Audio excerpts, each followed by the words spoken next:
co-powered by Techno.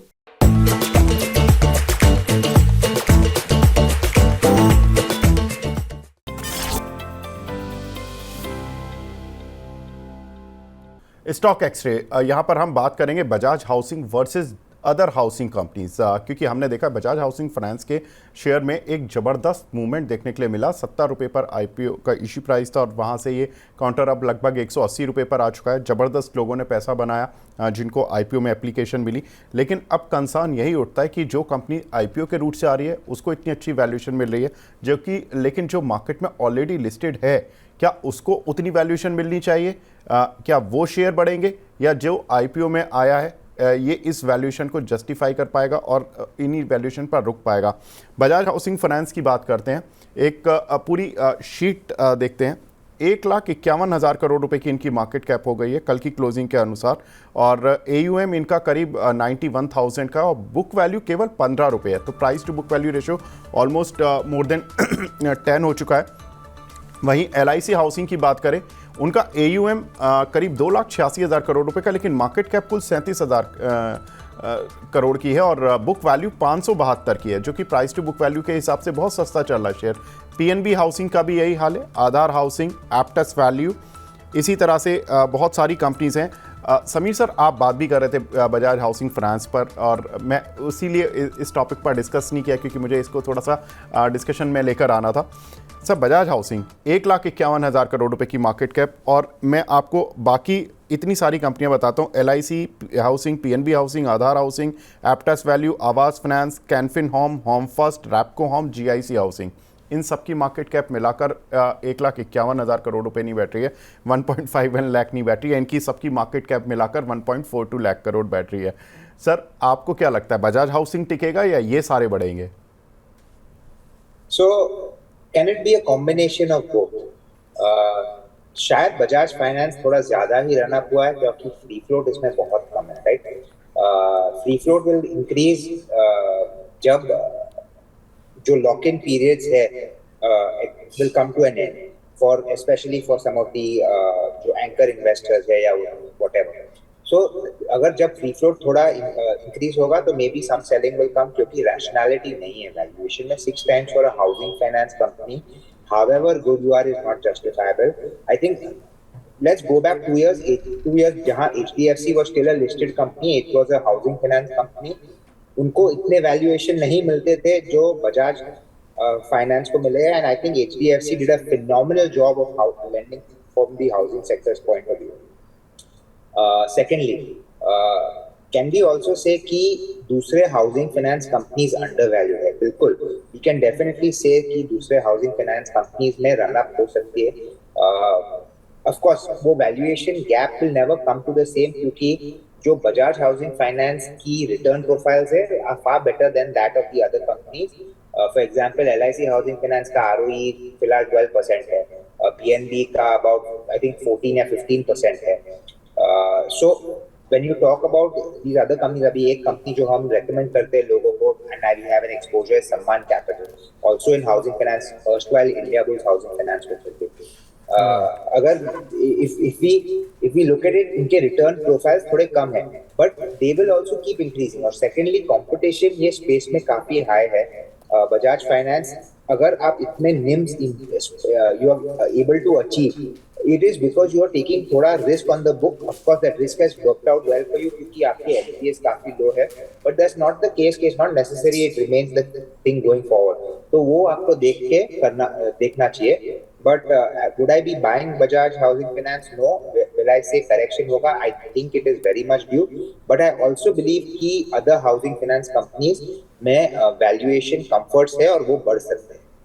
Ji sir, मैं एक एक करके इन सभी के नाम ले लेता हूं, क्योंकि बजाज हाउसिंग पर आपने कहा कि करेक्शन आ भी सकता है लेकिन इतना कोई ज़्यादा ड्यू नहीं है, लेकिन LIC housing sir under valued लगता है या ठीक लगता है? इसको लेना चाहिए? आई थिंक लेना चाहिए, LIC हाउसिंग फाइनेंस लेना चाहिए। इनफैक्ट अगर आप देखो तो अभी रिसेंटली 820 से थोड़ा करेक्ट होके आई थिंक आज क्या 680 या 690 के आजू बाजू चल रहा है। मेरे हिसाब से यहाँ पे अपसाइड है। It's trading at about 1.2 times book. It can probably move up to 1.5 times। 850 के टारगेट 890 के टारगेट से ले सकते हैं। जी, इसी बीच हमारे साथ एक और खास मेहमान जुड़ चुके हैं, हमारे साथ मिस्टर ब्रिजेश एल जुड़ चुके हैं, technical and derivative head of IDBI capital. Brijesh ji hi, good morning sir. Hi morning Vivek. Brijesh sir, Bajaj housing पर आपका view sir, Bajaj housing finance पर।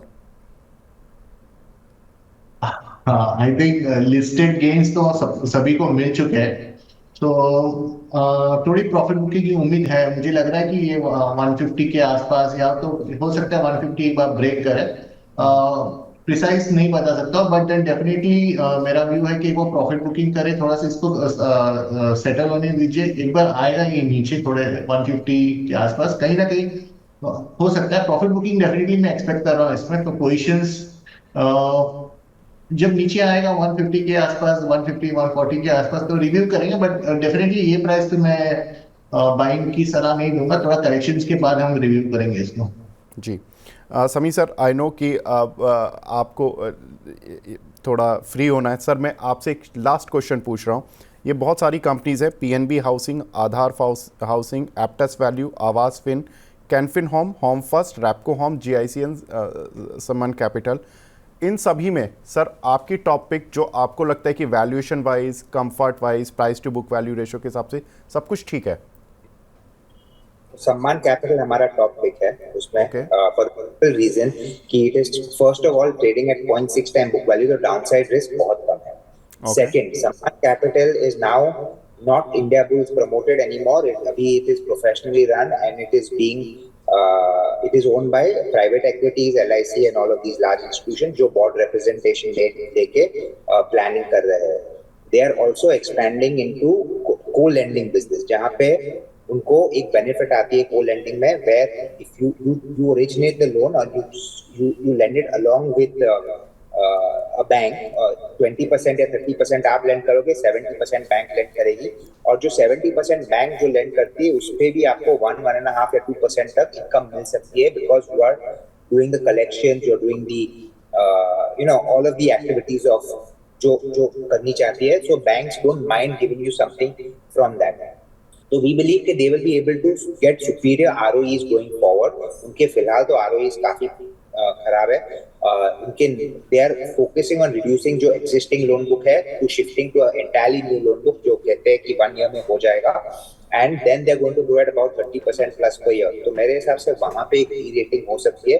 So we have a buy recommendation on Sammaan Capital. I would also like to state कि we have bought into this stock, we are holding it and we plan on holding it for the next 1 year, और हमारा target है उसके 340 to 370। Okay great sir, तो यहाँ से लगभग double के टारगेट्स हैं। थैंक यू वेरी मच समी सर, आपसे हमसे जुड़ने के लिए और अपना प्रीशियस टाइम देने के लिए।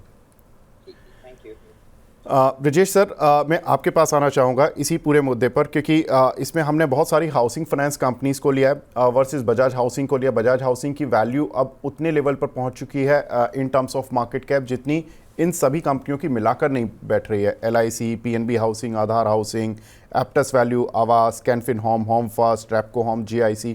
सर इतने सारे नाम लिए हैं, एक एक करके मैं शॉर्ट में आपसे पूछना चाहता हूँ। LIC हाउसिंग पर आपका व्यू सर?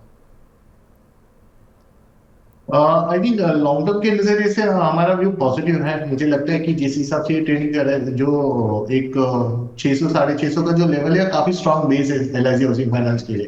तो मुझे लगता है कि ये लेवल्स पे अगर किसी को नया TG करना है या फिर यहाँ पे पोजीशन बांधना है तो बांध सकते हैं। व्यू पॉजिटिव है हमारा LIC हाउसिंग फाइनेंस के। सब PNB हाउसिंग पर भी काफ़ी सवाल मिल रहे हैं हमें दर्शकों के। PNB हाउसिंग में क्या करना है? PNB में एक काफी अच्छा एक रनअप ऑलरेडी आ चुका है स्टॉक पे, और अभी प्रॉफिट बुकिंग मुझे लग रहा है कहीं ना कहीं इसमें देखने को मिल रहा है। फ्रेश बाइंग के लिए अगर किसी को देखना है तो एक 900 का लेवल है जहाँ पे मुझे लगता है यहाँ पे यहाँ सेटल हो सकता है, क्योंकि ये जो एक रैली जो हमने लास्ट 20-25 दिन में जो PNB हाउसिंग में देखा, तो मुझे लगा एक्सटेंडेड मूव है, प्रॉफिट बुकिंग की उम्मीद है। 900 के आसपास आता है तो इसमें नया TG कर सकते हैं हम। जी, आधार हाउसिंग पर सर डेली हमारे दर्शक सवाल पूछते हैं कुछ ना कुछ। मैं देख रहा था कि इसकी बुक वैल्यू 104 रुपये, काउंटर एक 460 पर चला, लेकिन जिस तरह से Bajaj housing finance price to book value पर करीब 10-12 के मल्टीपल पर पहुंच चुका है, और इसका AUM भी कोई इतना कम नहीं है, 21,000 करोड़ का है, 19,000 की मार्केट कैप है। कैसे देख रहे हैं सर आधार हाउसिंग को? आधार में काफी स्ट्रॉन्ग व्यू है। मुझे लगता है कि आधार इजीली 550-600 के आसपास निकल जाएगा, बट इसमें करेंट प्राइस में भी अगर किसी को एंट्री करना तो कर सकता है। हालांकि ये 2-3 दिन में जो एक करेक्शन आया 450 400 का जो बेस है यहाँ पे काफी स्ट्रॉन्ग बेस है, और टेक्निकल में इसका ब्रेकआउट भी मैं एक्सपेक्ट कर रहा हूँ आने वाले दिनों में। तो इसका फॉर्मेशन बहुत स्ट्रॉन्ग है, तो अदर हाउसिंग में अगर किसी को पोजीशन बनाना है तो मुझे लगता है बना लेना चाहिए। जी सर, एप्टेस वैल्यू, इस पर आपका व्यू सर? 16,000 करोड़ रुपए की मार्केट कैप, करीब AUM 9,000 करोड़ के करीब का है, 76 रुपए की book value, price to book value ratio के हिसाब से तो करीब 4.5 के मल्टीपल पर पहुंच चुका है। सर टेक्निकली चार्ट पर कैसा दिखता है? चार्ट पे ठीक लग रहा है विवेक, मुझे लग रहा है कि ये स्लो एंड स्टडी रहेगा। वॉल्यूम्स थोड़े मिसिंग है इसमें, बट इसका जो डायरेक्शनल व्यू है काफी पॉजिटिव है। हालांकि लास्ट 3-4 दिन में थोड़े से बाइंग देखने को मिले हैं, तो 360 का एक लेवल है जहां पे मल्टीपल रेजिस्टेंस है, बट देन डायरेक्शनली अगर इसको होल्ड करते हैं तो मुझे लगता है ये लेवल क्रॉस कर जाएगा, व्यू पॉजिटिव रहेगा। 310-300 का लेवल है जहां पे इसको मेजर सपोर्ट है। बाय एनी चांस अगर समझो कुछ सही नहीं होता, अगर 300 का लेवल ब्रेक होता है तो मुझे लगता है किसी को थोड़ा सा सोचना पड़ेगा, लेकिन डायरेक्शनली मुझे ये पॉजिटिव लग रहा है। जी सर, आवास फिन पर काफ़ी सवाल आते हैं हमारे दर्शकों के, डेली कोई ना कोई दर्शक सवाल पूछ रहे हैं। ये काउंटर आपको कैसा लग रहा है? 1832 के आसपास चल रहा है, 477 रुपए की बुक वैल्यू है, AUM भी करीब 17,000 करोड़ का है, कैसे देख रहे हैं सर? विवेक, ये हमारे फंडामेंटल कवरेज में से है आवाज 1830। हालांकि एक पिछली बार भी हमने कभी शायद बात किया था, मैंने बताया टेक्निकली में इसमें जो 2000 का जो लेवल है वहां पे थोड़ा रेजिस्टेंस है, बट हमारा जो फंडामेंटल टारगेट 2100 के आसपास है, तो मेरा व्यू पॉजिटिव है। स्लो एंड स्टडी होगा इसमें, वैसे आपको एकदम काफी जोर शोर से इसमें शायद एक्टिविटी देखने नहीं मिले, लेकिन स्लो एंड स्टडी होगा। 2100 का हमारा फंडामेंटल व्यू है। सो जब जब इसमें करेक्शन आता है 1800, 1750, 1750 के आसपास, ये परफेक्ट बाय सेटअप में है, और इसमें हमेशा एक ट्रेडिंग अपॉर्चुनिटी रहती है, तो व्यू हमारा पॉजिटिव रहेगा इसमें। जी सर, एक काउंटर कैनफिन होम, इस पर भी हमारे रोज़ दर्शक सवाल पूछते हैं। मैं फंडामेंटल कम्युनिटी में भी काफ़ी लोगों से बात कर रहा था, वो बोल रहे थे कि बड़ा अच्छा शेयर है, अट्रैक्टिव हो गया है। क्या आपको भी लगता है ये अट्रैक्टिव है? विवेक, अगर आप ट्रेडिंग के नजरिए से पूछ रहे हो तो मैं इसमें काफी बार ऐसे हुआ है कि ये कैंफिनो में एक ऐसा काउंटर है जहाँ पे जब भी ब्रेकआउट्स आते हैं या फिर कुछ वॉल्यूम्स आते हैं वो थोड़े से मिसगाइड हो जाते हैं। तो अगर कोई इसको ट्रेडिंग के नजरिए से देखना है तो मैं इसको अवॉइड करूंगा, उतनी अपॉर्चुनिटी नहीं देखूंगा। बट देन अगर आप लॉन्ग टर्म के नजरिए से अगर आप देखते हो तो 850 से 800 का जो लेवल है वो काफी स्ट्रॉन्ग बेस है, वहां पे तेजी बांध सकते हैं, और लॉन्ग टर्म में है तो पोजीशन होल्ड करें। ट्रेडिंग अपॉर्चुनिटी अगर कोई ट्रेड करना चाहता है तो मैं शायद अवॉइड करूंगा इसको। जी, होम फर्स्ट पर सर आज थोड़ी गिरावट है, इस काउंटर की भी अगर देखें तो वैल्यू 1158 रुपये चल रही है, कैसा लग रहा सर आपको on chart? I think home first पे व्यू पॉजिटिव रहेगा। लास्ट 3 दिन से जो एक करेक्शन आया है, जो मुझे लगता है 1100 के आसपास जो लेवल है उसमें बेस है। पिछली बार 1100 के लेवल तक जहां से इसमें एक अच्छा मोमेंटम देखने को मिला था, और कंटिन्यूएशन ऑफ ट्रेंड है। मुझे लगता है 1100 का लेवल शायद ब्रेक नहीं करेगा, तो मुझे लगता है पोजीशन होल्ड करना चाहिए, और बाय एनी चांस 1100 के आसपास आता है तो अपने हाथ टीजी कर सकते हैं। व्यू पॉजिटिव रहेगा इसमें।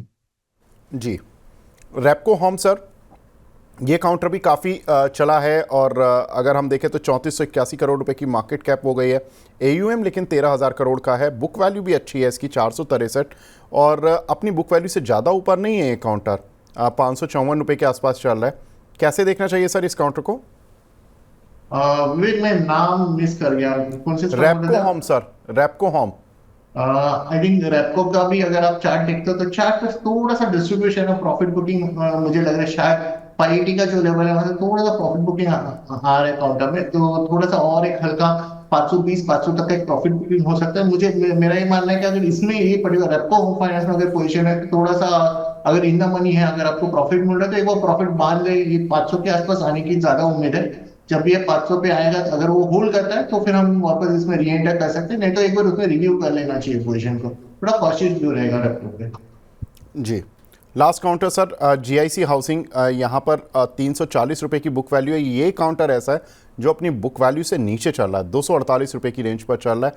गवर्नमेंट नेम है, 10,000 करोड़ का इसका AUM है, 1364 करोड़ रुपए कुल मार्केट कैप है। सर कैसे देख रहे हैं? अभी विवेक, GIC LIC IB पे मैं बात नहीं कर सकता, तो ओके, तो व्यू पॉजिटिव लेके ही चलेंगे। को पावर्ड बाय टेक्नो।